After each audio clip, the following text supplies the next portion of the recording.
Когато се случват такива осъждания на другите хора, то защо хората реагират толкова бързо на тези етикети? Нали уж познавам този човек от детството?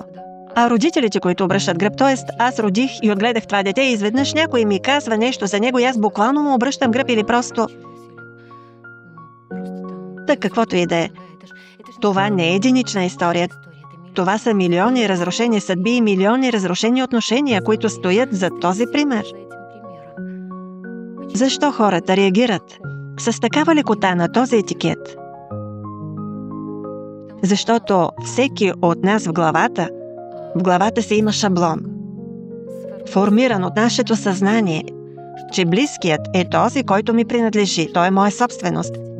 И ние имаме много ясни разбирания как той трябва да се държи, как трябва да се отнася към мен, т.е. изобщо какво трябва да се случва с него. Да го кажем така, как трябва да ми се подчинява. Да.